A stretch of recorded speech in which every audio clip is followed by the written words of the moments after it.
Welcome back to another video. Clocked Out Sports back at it again. I'm Z Shaw. Got two guests today. What's going on? I'm Jay. You might recognize me from the other videos we do during the week, but I'm excited to do this. And John joining the crew. So in today's segment, I am taking on the Molly host role. I'm going to be prompting and giving questions. John and Jay are the talent for today's video. Shannon Sharp, Ocho Cinco, Skip Bayless, Max Kellerman, whoever you want to be, go for it. But before we start, just want to say condolences to the Cowboys player who sadly passed away. Marshawn Kneeland, very, very sad, very young man, had his whole life ahead of him, had the dream life, dream role, playing football for the Dallas Cowboys and earning millions. Doesn't mean that he was happy or anything like that. I actually wish he reached out to Dak Prescott, because Dak Prescott has opened up about his mental health. Dak Prescott's brother, as we know, passed away by suicide as well. So I really wish that Kneeland would have reached out to someone on the team to talk about what he was going through. And I just hope that every future and current player just talks about and opens up about their mental health moving forward. With that in mind, let's start off today's video. Awards. We are ripping off everything from Colin Cowherd's mid-team elections. So we are starting off with, which team is going to have the most wins by the end of the season? John, who do you think is going to have the most wins? And drum roll, please. Yeah. Denver. Okay, why? Denver. From a Commander's perspective, as Eshaw knows from last year, everything kind of breaks your way. You're just having that year where you find a way to win, some epic comeback, some late game, maybe a penalty goes your way late. Denver seems to be having that kind of year for me this year. It just seems like they're winning all these games in the fourth quarter. We had the epic comeback against the Giants in the fourth quarter, unheard of type stuff. I just think they're playing really well. Sean Payton's got Bo Nix operating the offense pretty well. They've always had a solid defense. Playing in Denver, you get that advantage with the altitude. I don't know. I just think they're having that kind of year, man, that the Commanders had last year. Everything's they're finding ways to win late in games, and when everything's going your way, you got to take advantage of that. And I feel like they're having that kind of year this year. Love to see that. Jay, who do you think is going to have the most wins by the end of the season? And I think I already know which team it is. You know, baby, because I'm a big homer, baby. Where is it? Oh, you disappeared. Oh, I see it. Where is it at? There it is. Eagles, Eagles. Listen, I'm just going to say this. The defending world champions of football, our Super Bowl champions, our ballers, the Eagles, I think that they're going to have the most wins. I think they did show some weakness, but they showed weakness at a good time. That's the time you want to show your weakness. First 5 games of the season, you want to go out there. That's when you want to take your losses. I think they showed what they had to show when, they got upset badly. You were in my presence when it happened, by the New York Giants, and then came back 2 weeks later and put belt to ass in the most emphatic fashion right before going into the bye. And we all know how the Eagles are off the bye. Green Bay is struggling, so I think that's going to be a pretty easy dub. I think the Eagles have a pretty favorable schedule going forward. So we're going to go with my birds, the Eagles. I can definitely see that as well, even though I might not like it. All right. Who's going to be drafting number 1 at the end of the year? Who's going to have the least amount of wins? Go ahead, Jay. Go ahead first. We're doing snake order? Okay, well, I'm going to say this. Ooh. I don't know. Keep disappearing like a ghost. The Browns. The Browns. Unless they start Shador Sanders and do right by that man, I don't think the Browns are going to be favorable at all this year. They do have a best of least matchup coming up, but with the I believe the Raiders. That's who they're going to face off against. So we'll see who wins that one. But I don't think the Browns are going to go too far. If it's not the Browns, it's going to be the Raiders. All right, John. Interesting. I got the Titans. I think if it wasn't for DeMarcado dropping the ball at the goal line there, I don't even think Tennessee they wouldn't have had a win. They could easily be winless right now if DeMarcado just hangs onto the ball another half second. I don't think they have a lot of pieces right now. They seem to be, obviously they just had Cam Ward. You got to give him time to see if he's going to be the franchise quarterback and end up being a solid NFL player, but he just has no help around him. I think Tennessee, I think their one win was pretty lucky anyway. So I don't see them getting many more wins, if any, and maybe I think they play the Saints late in the season. So that could be another chance for them to get a win. But yeah, I got to go with the Titans.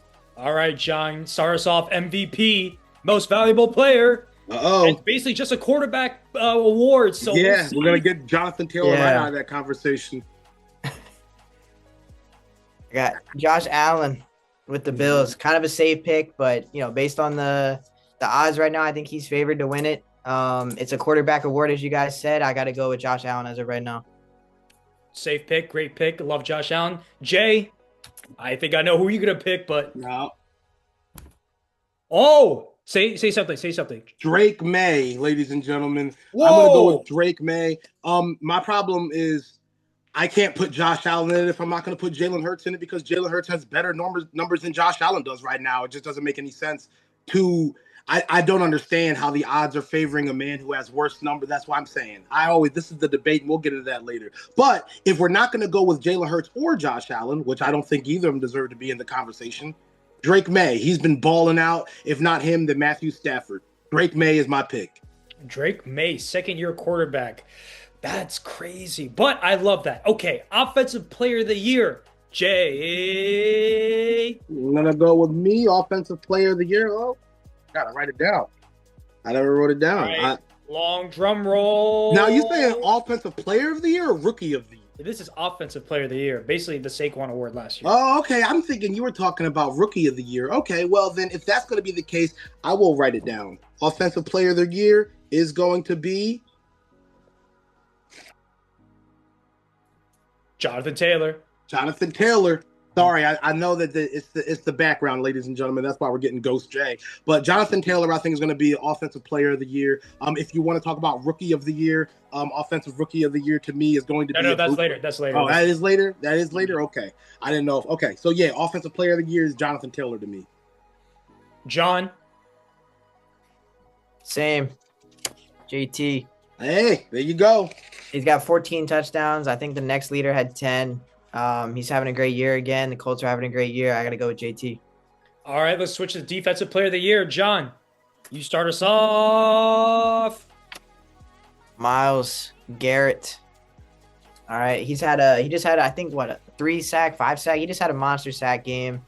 Plays for a terrible franchise in the Browns. It's just been bad for a long time. Makes a difference when he's out there. Always sacking the quarterback. You feel him. When he's out there, he has his presence felt. I got to go with Myles Garrett for Defensive Player of the Year. Love that. Safe pick, but what a beast. Jay. Hey, bro.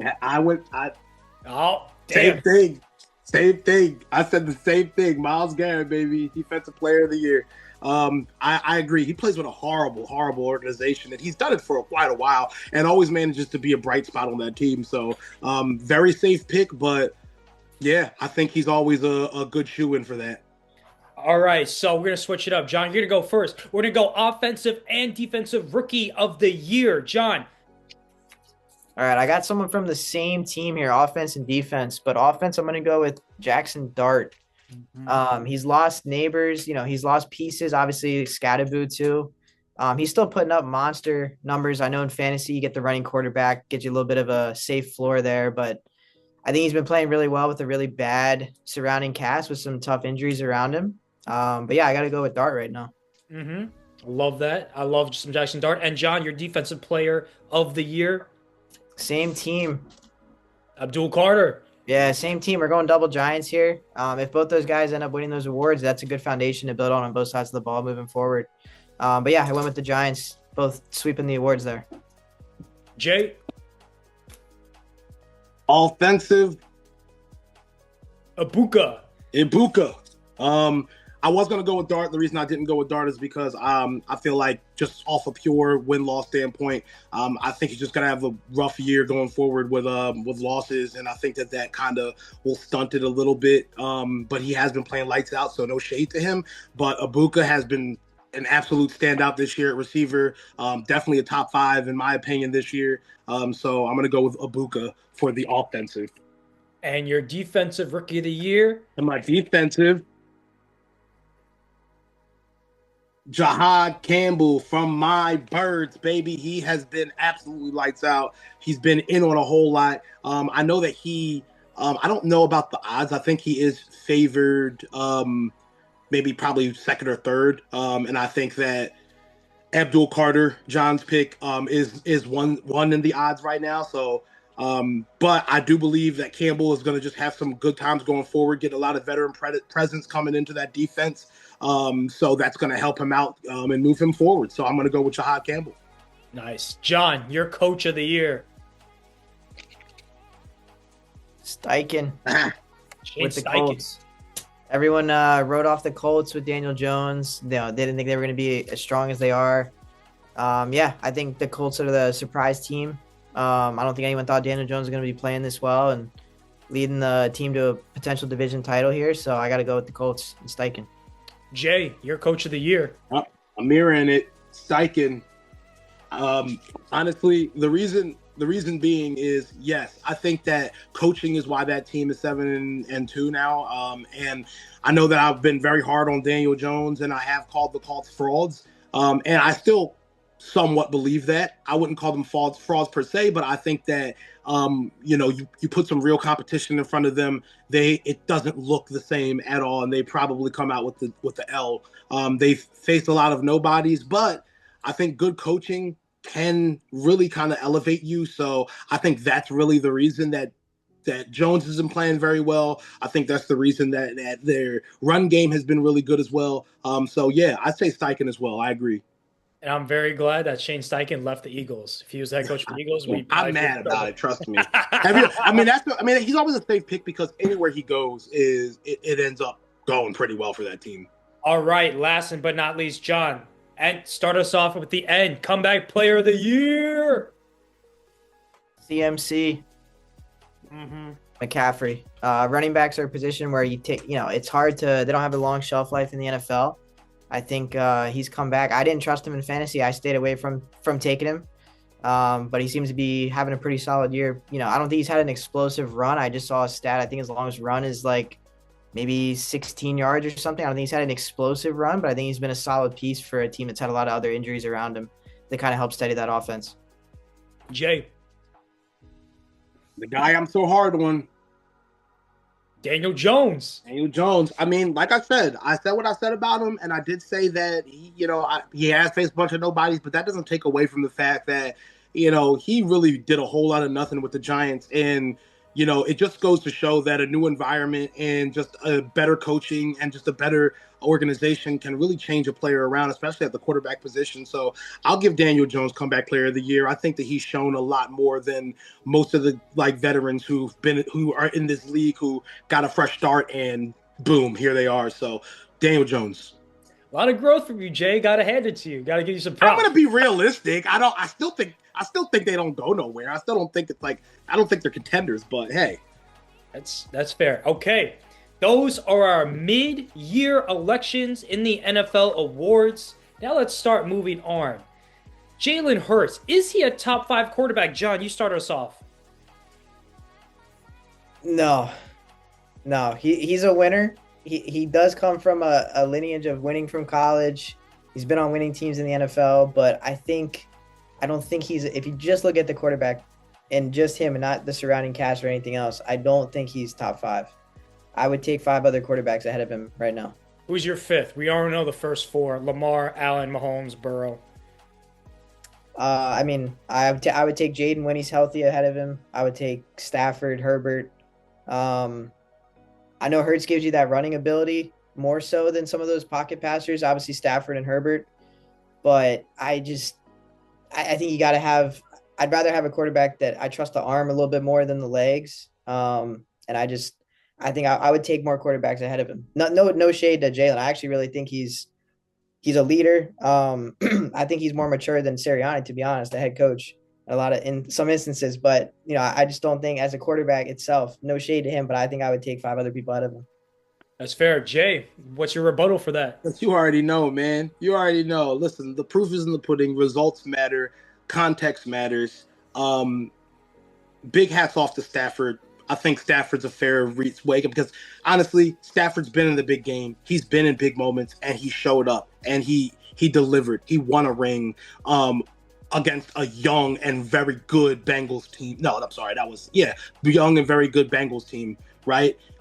You had Burrow in his pretty much prime, facing off against that team. And, Stafford went out there and he did his thing. So that earns a lot of points to me. My biggest problem is that I think we analyze the quarterback position wrong. I don't think we analyze it right. I think that we would rather see a bunch of stats go up on the board rather than see a guy put his team in the correct position to win a football game, because that's what it's about. He has probably the best, one of, if not the best win percentages since 2022. Only other quarterbacks up there, I believe, are Mahomes and Lamar, who are in the top 5, according to most people. The guy went to 2 Super Bowls, outshined Mahomes stat-wise as well in both of those Super Bowls, won one of them, won Super Bowl MVP. It's just, I just don't understand I can understand the other guys, and I wouldn't even put Jalen at number 1. To me, he's number 5. But Herbert hasn't proved fuck. I'm sorry, excuse my language. He hasn't proved anything. All he's done is put up some stats, do what he did, but it has never gone anywhere. You know what I'm saying? When we talk about these guys who can get to a moment, but they can't deliver, I think that's what pushes Hurts forward. Yes, the stats are awesome. We get that. But football is not about stats. Football is about winning. Yes, they go hand in hand, but I'd rather the guy who throws for 150 yards and wins the game than the guy who throws for 300 yards and loses the game. That's me personally. John, are you taking Herbert over Hurts if you're if you're the owner, the GM, and it's a fantasy draft? Are you taking Herbert over Hurts? If it's fantasy, no, because Hurts gives me running. Oh, sorry, not fantasy, but like it's your franchise. Like you own the team, you're starting from scratch, and you're picking a player to start your franchise with. I mean, I think I'd have to go Herbert. I totally get Jay's points, valid arguments, but I believe Herbert in the playoffs got his team up big on Jacksonville, and they kind of choked it away a couple years ago. And I get he hasn't been in the big moments, but I think he was put in a position to be successful with a good organization, a good GM who surrounded him with talent on the outside, great tight end, really solid defense. Obviously, Saquon Barkley. I don't think if you put Hurts on like the Commanders team last year, I don't know if he has as much success as Jaden did. Because a lot of those, I think that's a fair point, but I think Hurts, he has the cast around him that helps him be successful and have that high winning percentage and everything else. And he's been in the big games. And, I don't think if you had to rely on just his arm and a terrible defense and no run game, like we have with our Commander Z, then I think it's a different story. I don't think he's as successful. But I think that's a credit to the Phillies the Philly organization, just in terms of surrounding him with that talent and putting it in a position to be successful. All right, Jay, I'm going to let you counter argue that, and then we got to move on quickly, but go ahead. My only thing is, like, and I've said this before, I don't think that, and I'm not saying that, John, you're slighting him in any fact. I think you've given him his flowers enough as anyone would, but I think that the biggest problem is we slight a quarterback for having people around them, like, and I said this to Z the other day, we don't slight Joe Montana for throwing to Jerry Rice or Steve Young for that matter. These are still greats. You know what I'm saying? Surrounded by superstars. These guys play with probably more Pro Bowlers and All Pros and than anybody. And it doesn't mean that they aren't. You know what I'm saying? It's all about situational and complementary football. And I think that's what Jalen Hurts plays well. What he does do well is, yes, he is a game manager, but in the role that you want him to be a game manager. There's two sides of game manager, that label, right? There's the negative side and the positive side. And Jalen Hurts lands on the positive side of that because he's also like a field general as well. They say he can't read defenses. He's calling audibles at the line constantly because he's seeing what the defense has set up. He doesn't throw the ball in, as Z always says, he doesn't throw the ball into the tight windows. He doesn't do that because he knows that's putting the ball at risk. That's why he has one of the lowest turnover ratios right now, period, because he just doesn't put the ball at risk. I think he's thrown one interception this entire year. So all that being said, every elite quarterback, I feel like, is surrounded by talent, or maybe with the exception of Josh Allen, because he really doesn't have great talent, but most elite quarterbacks are surrounded by some sort of talent. I just think the difference is Hurts, in some senses, makes his talent better just through his intangibles and through putting his team in the correct position. This thought came up to me. I want to just ask John this question. John, Danny and I were having this argument, and Danny said if Jalen Hurts, you swap Jalen Hurts and Josh Allen 4 years ago, right? You put Jalen Hurts on the Bills like 4 years ago. You don't even know who Mahomes is. The Bills are beating the Chiefs every single time, and the Bills will have like multiple rings. Do you agree with that statement? I already asked you this, and you didn't really give me an answer, so I want to ask you. I'm sorry. What was it? Can you? Who are the people again? Danny and I had this argument 4 years ago. If you switch Jalen Hurts and Josh Allen 4 years ago, put Hurts on the Bills 4 years ago, are the Bills beating the Chiefs every single time? Do the Bills have multiple rings? John, your answer. I don't think so, to be honest. I don't think so. Okay. It's no slight to either player. I think the Chiefs were just that good and just a dynasty. And the Bills still don't have a defense, so they're still going to have to, keep pace with the Chiefs offense back then. But no, it's a fair point. But I don't think so. All right, 10 minutes left in this segment. Trade reactions. Jay, Quinnen Williams to the Cowboys. Your reaction. I mean, that's big. It's big. It's a little too late. I don't understand what took so long, because you could have probably won some games, after making that trade if you did it a little earlier. But we know Jerry's going to Jerry, and that's just what he does. But I do think, just a shout out to the Cowboys. I do think that that is going to help them a lot on defense. I think that, obviously. And I also think that it's something to build for the future, something to look forward to next year, to build around that. You're going to have to rebuild that defense of losing Parsons and DeMarcus Lawrence and guys like that. Which I said DeMarcus Lawrence, Dexter, whoever, you know what I'm talking about. You lose guys like that. You lose leaders on the defense, and that's just going to affect you. So doing that was a good move for them for the future, not this year. All right, John, Sauce to the Colts. Does that make them Super Bowl contenders? It's not going to hurt. It's definitely going to help for sure. I don't think he's had the numbers this year. I think PFF had him like ranked in the 20s, maybe. I don't think he was as high as he had been in years past, but you add a piece to that defense. The Colts are going all in. They think it's their year to make a run. Their offense is clicking, and you add a piece to the defense. It can't hurt. If Sauce can take out a number one receiver on when they have to face another strong team in the playoffs, and hopefully kind of be some of that shutdown corner material, then yeah, I think 2 firsts is a little steep, but hey, if you're going all in, you're putting all your chips in, and let's go for it. Let's add a playmaker, and let's see what we can do. All right, give me one quick opinion on the Jets. Can they hit on their draft picks, the ones that they accumulated? Jay, can they hit on their draft picks? Will they? Depends, man. It just depends on what, it depends on that's really not a good organization. They don't generally draft that well. So I just feel like, if you were talking about a different team, yeah, I mean, they'd make the best of it, not to brag, but if you're talking about Howie Roseman and the Eagles, you'd be having a different conversation. But with the Jets, we don't know what the hell they're going to do with those picks. We might turn around and they might not even have those picks next year. So, you know what I'm saying? We'll see what happens. I hope that they can get better. I like to see teams thrive, unless they're the Cowboys. So, John, do you agree that they should not have traded Breece Hall and Garrett Wilson, the Jets?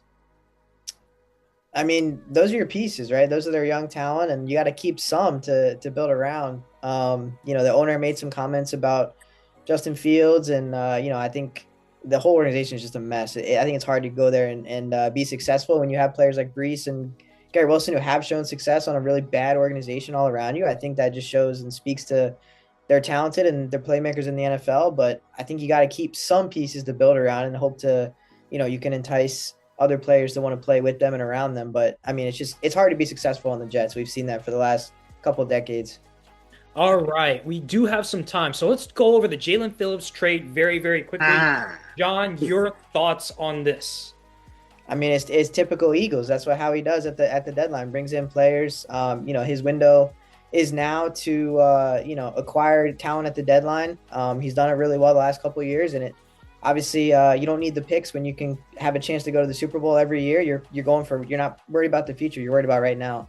And to get him off of a talented playmaker off of a bad Dolphins team and add him to a Super Bowl contending team like the Eagles. And it seems like, the Eagles defense had struggled early in the season. I think adding some pieces to help later in the season with a veteran like that can come in and be a playmaker right away. It's a great move.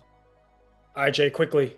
Yeah. I mean, Jalen, you mean not, I mean, and just a shout out to the other guys too. Not only Jalen Phillips, we also got Michael Carter II popping in the slot, get some slot defense in there. And you got the ex-Pro Bowl Jair Alexander joining us from the Ravens. So honestly, I mean, I'm excited. I just love the fact that we got a mixture of someone who is a legit threat and then just some veteran presence. All the veteran presence helps. You know what I'm saying? And shouts out to Howie. We forgive you, Howie. He screwed us over before, but we forgive you for everything you've done the past decade.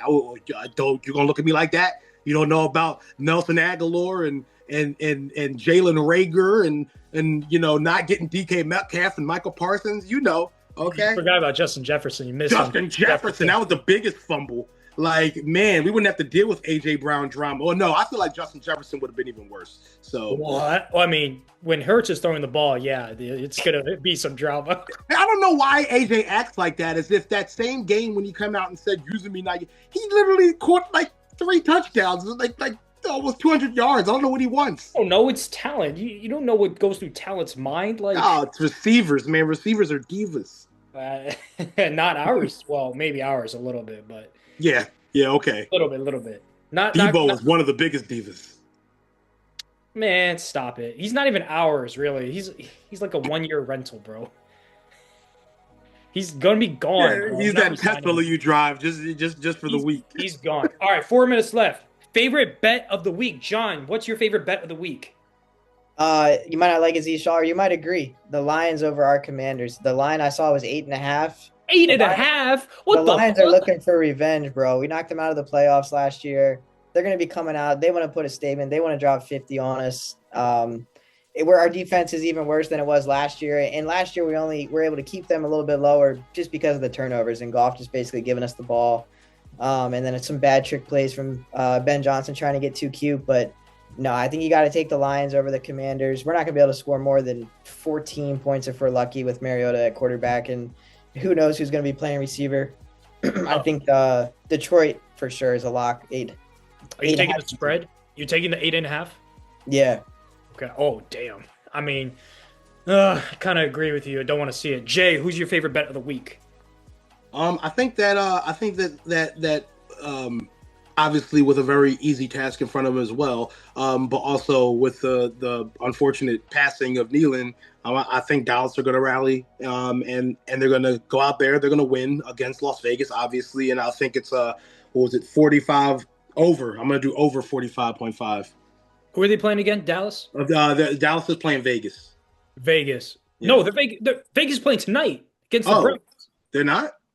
Yeah, Vegas is playing the Broncos.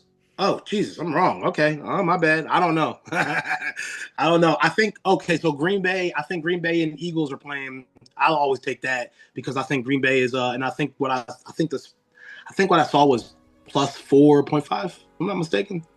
I don't remember. I forgot. I looked it up, but I forgot. Oh, because Dallas is on the bye. Jay, Dallas is on the bye. Are you kidding me? Dallas is on the bye. Oh, I didn't know. Sorry. I mean, listen, man. I saw it. I must have been looking at a previous week. I thought that they were playing Vegas. Next week. Next week. Okay, right. Next week. Okay, so my bad. Are you taking the points? So I'm gonna take. I'll take the 4.5. Plus 4.5. I'm gonna Eagles win. Damn, 4.5's a lot. And the Packers, I know they're a roller coaster, but they're still a good team. Damn, 4.5. Fuck it. That's the only other one I saw. So I'm going to go with that. Those are my boys. So. All right, we are out of time. Thank you guys for watching. Thank you, John and Jay, for joining the channel. If you guys like this format, if you want to see this continue, hit that like button, subscribe, and let us know what we should do next in the comments. Guys, your thoughts quickly. Hey, man, it's nice meeting you, John. It was awesome. This was really fun. I hope we could do it again soon.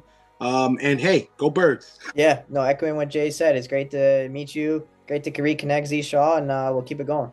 Hell yeah. In the meantime, deuces.